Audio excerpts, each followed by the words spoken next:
Muitas pessoas, desde cedo, aprendem a ver a Bíblia não só como um livro sagrado, mas como um grande mapa do futuro. Fala-se muito sobre versículos que teriam previsto o retorno do povo judeu a Israel, grandes guerras mundiais, pandemias e até a ascensão de líderes específicos. Para quem tem fé, cada vez que um evento do noticiário parece se encaixar numa passagem antiga, é mais uma prova de que a história já tem um roteiro divino. Esse fascínio por profecias cresce muito em tempos de crise. Quando as notícias são sobre guerras no Oriente Médio, doenças que se espalham pelo globo ou desastres naturais, muita gente corre para livros como Apocalipse ou Daniel. A busca é por uma explicação, um sentido para o caos e, se possível, a garantia de um final feliz. Afinal, a ideia de que tudo já estava previsto traz um certo conforto. Imagine a seguinte cena.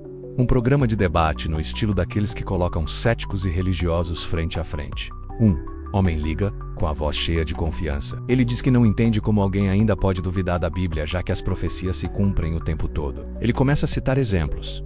A criação do Estado de Israel em 1948, o aumento das tensões no Oriente Médio, crises econômicas globais e até mesmo algo que ele interpreta como uma pandemia recente. Para ele, a lógica é simples e direta. Como autores que viveram há milhares de anos poderiam saber sobre esses eventos com tamanha especificidade? A única resposta possível, na sua visão, é que Deus revelou o futuro a eles. Ele conclui de forma categórica: essas profecias são objetivas demais para serem só coincidência. A ciência não pode competir com um livro que já nos disse o que ia acontecer séculos antes. O apresentador, um cético, pede então por exemplos concretos, com versículos. O homem prontamente lê uma passagem que fala sobre nação se levantando contra nação, reino contra reino, pestes, fomes e terremotos em vários lugares, mencionando conflitos na região de Israel. Ao ouvir isso, é natural que uma parte do público pense: nossa, isso realmente parece uma descrição perfeita do que a gente vê nos jornais hoje. O crente reforça seu ponto. Veja bem, o texto menciona exatamente essa região.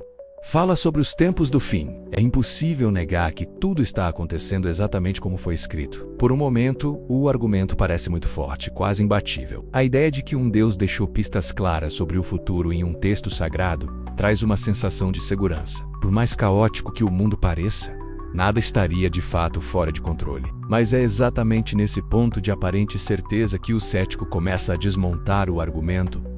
Peça por peça, o apresentador começa com uma pergunta-chave. Uma pergunta que muda a perspectiva. Ok, mas quantas dessas profecias você já analisou que não se cumpriram? Ou que poderiam, na verdade, se encaixar em qualquer outro período da história? A partir daí, ele começa a explicar. Primeiro, ele aponta que guerras, fome, terremotos e epidemias são, infelizmente, uma constante na história da humanidade. Quase toda geração, em algum lugar do mundo, enfrentou esses problemas. Um texto antigo que fala de nações contra nações, doenças e a terra se abalando, não está necessariamente prevendo um evento específico do século XXI. Na verdade, ele está descrevendo características genéricas do sofrimento humano que sempre ocorreram. Você poderia pegar essa mesma profecia e aplicá-la à Europa durante a peste negra no século XIV, ou as guerras napoleônicas no século XIX, ou a tantos outros períodos conturbados. A profecia é vaga o suficiente para caber em qualquer época. Depois o cético aborda outro ponto crucial que muitos não conhecem: a datação dos textos. Em muitos casos, estudiosos da Bíblia mostram que certos livros proféticos, ou partes deles,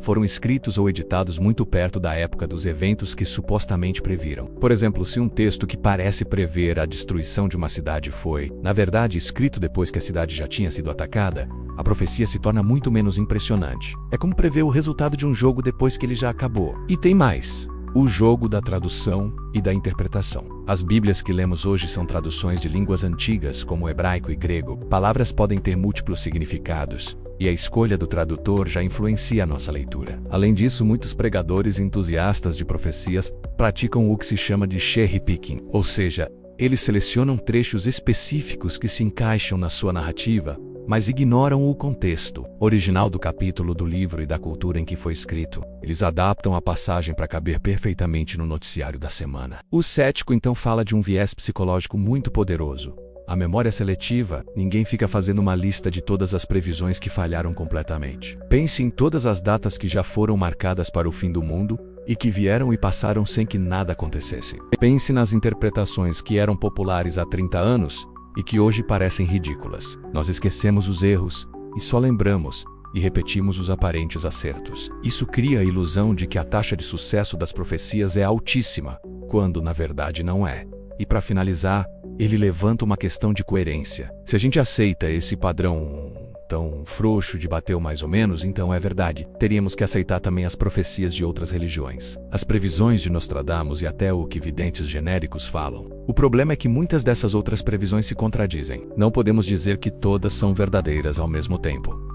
Precisamos de um critério mais rigoroso. No final do debate, o apresentador reconhece que as profecias bíblicas são emocionalmente muito poderosas. Elas oferecem uma narrativa grandiosa, a sensação de que existe um plano maior, de que o sofrimento atual não é em vão e faz parte de algo que levará a um final justo. Isso traz um consolo imenso, e é compreensível que as pessoas se agarrem a isso. Contudo, do ponto de vista da evidência, textos que são vagos, que foram reescritos, que dependem de traduções específicas e que são reinterpretados depois que os acontecimentos já ocorreram, não formam um mapa confiável do futuro. Eles parecem mais um teste de Rorschach, aquela mancha de tinta onde cada um vê o que quer ver. Então a pergunta que fica para todos nós, para você que está assistindo, é bem direta. Você quer acreditar que as profecias se cumprem porque essa crença te conforta e dá sentido ao mundo? Ou porque existem critérios objetivos e rigorosos mostrando que são previsões reais e não apenas leituras criativas de um mundo caótico? Ao olhar para esses dois lados do argumento, como você enxerga as profecias bíblicas hoje? Como uma prova inquestionável de um Deus que controla a história?